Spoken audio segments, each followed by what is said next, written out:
ताई अचानक चक्कर येऊन पडली आणि आता लगेच बरी पण झाली. ताईला खरंच चक्कर आली होती ना की ती नाटक करत होती? आणि जर हे नाटक असेल तर ताई तू खूप चुकीचं करतेस. ताईशी बोलायलाच हवं. आता बरं वाटतंय ना तुम्हाला? हो, आता बरं वाटतंय. ताई अगं पण चक्कर कशी काय आली तुला? तू खाल्लं होतंस ना? काय झालं?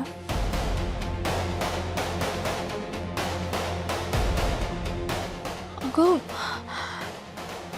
मलाच नाही माहित काय झालं. अगं माझ्या डोळ्यासमोर अंधारी आली आणि काही कळलंच नाही ग. बरं वाटतंय ना आता? जाऊया डॉक्टरांकडे. खरंच बरं वाटेल. चल. हां सांगा, जाऊया आपण. डॉक्टरांकडे? नाही, एवढं काहीच झालं नाहीये. बघ ना, ठणठणीत आहे अगं मी.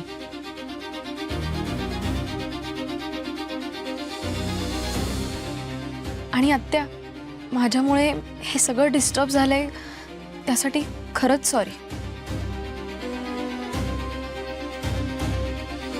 पण आता मी बरी आहे. आपण राहिलेली विधी आता पूर्ण करूया. नाही, त्याची काही गरज नाही आहे. आणि मला नाही वाटत आत्या तुम्हाला हे सगळं परत करायला सांगेल. हो ना आत्या? तुम्ही विश्रांती घ्या. ताई तू घे विश्रांती, पण त्याआधी एक महत्वाचं काम कर. काय ग? दीपची माफी माग.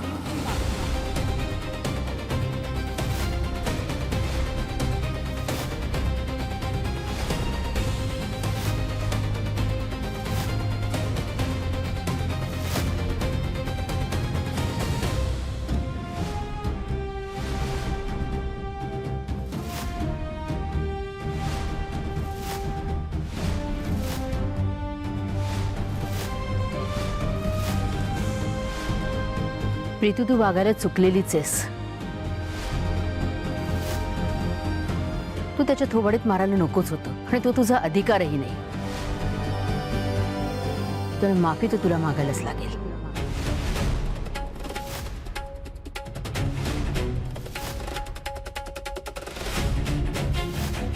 आणि तू असं का केलंस तेही सांगा मला. सुलू, हा विषय आता नको. नाही काका, आज हा विषय इथेच थांबला पाहिजे.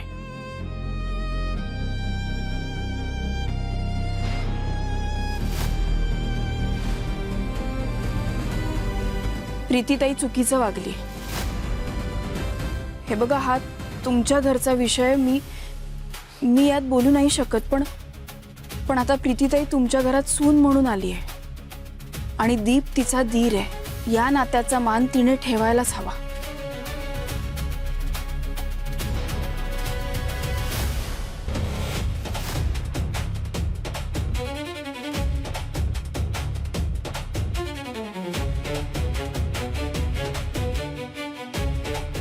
ताई तू चुकीचं वागलीस. दीपची माफी माग. तू पडत होतीस म्हणून त्यांनी तुला धरलं आणि तरी तू त्याच्या थोबाडीत मारलीस. का केलंस तू असं? मी काय जे जाऊ दे आता. ते सगळं परत तो विषय काढू नको आता. दीप, माझा हा हट्ट समज किंवा वेडेपणा समज, पण आता हा विषय संपायलाच हवा. आत्या, तू आता मध्ये बोलू नकोस एकही शब्द. शांत राहा. बोल प्रीती. आम्ही सगळं थांबलो ऐकायला. का मारलंस तू त्याला? काय बोलू मी आता? मला माहितीये माझं चुकलंय. मी काय करू? दीपला बघितलं ना की माझा प्रॉब्लेम होतो. दीपमुळे माझा दादा आणि सुजय मला सोडून गेलेत याची सतत मला जाणीव होत राहते. माझा स्वतःवर कंट्रोलच नाही राहिला. मला कळलंच नाही ते कसं झालं. आणि भावनेच्या भरात माझ्याकडून ही चूक झाली. पण तुम्हीच एकदा माझ्या बाजूने विचार करा.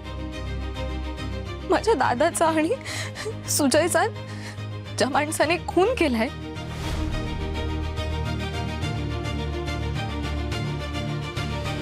माझ्या हातून माणूस गेलाय, मी गुन्हेगार आहे, मला शिक्षा व्हायला हवी, मला दादा तुझ्यावर आरोप येणार नाही याची जबाबदारी माझी आहे. खून त्याने नाही केलाय.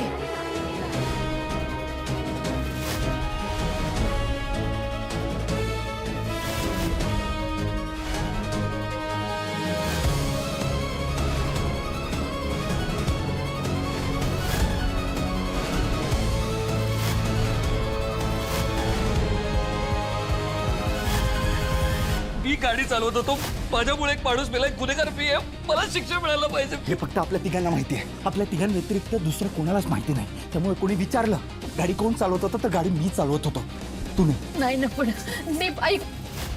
तुला माझी शपथ आहे, माझी शपथ आहे. म्हणजे त्याने जाणून बुजून काही केलेलं नाहीये. ऍक्सिडेंट होता तो. मान्य आहे मला, नक्कीच समजू शकते मी, पण अहो मी माझ्या मनाला कसं समजवू हे? मला माहितीये माझं चुकलंय, माझ्यावर ताबा नाही राहिला.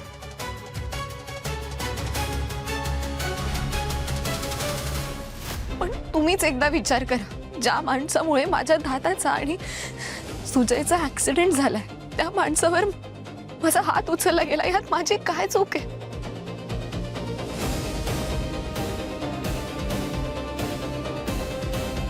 ही अशी रिॲक्शन कधी ना कधी येणारच होती.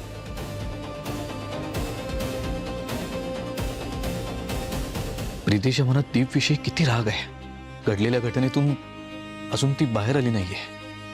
आणि सत्य हे आहे की त्या ऍक्सिडेंटला मी जबाबदार आहे. गुन्हा केलाय मी आणि शिक्षा मिळते बिचाऱ्या दीपला. धड सत्य कबूल करून माफी पण मागता येत नाही आणि सतत खोटं बोलण्याचा त्रास होतोय मला. करू तर काय करू?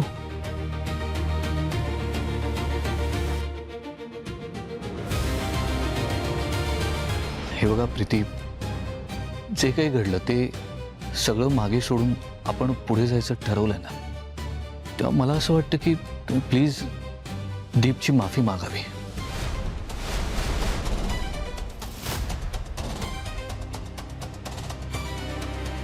दादा त्याची काही गरज नाही आहे. मला ओके, तिने माझ्याशी असं वागलेलं.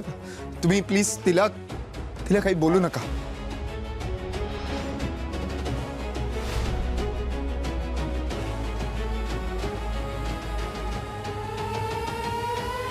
झालेल्या ऍक्सिडेंटला तू जबाबदार नाहीयेस, मी जबाबदार आहे. त्यामुळे गुन्हेगार नसतानाही तिने तुला मारलं, यासाठी तिला तुझी माफी मागावी लागेल. दीप, आज मी तुझं ऐकणार नाही. आणि आज जर तू मध्ये आलास ना तर सगळ्यांना खरं खरं सांगेन.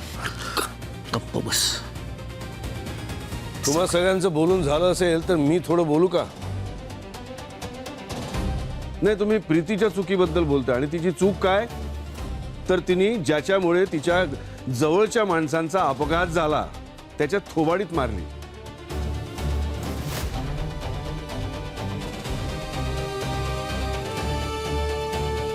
बरोबर ना?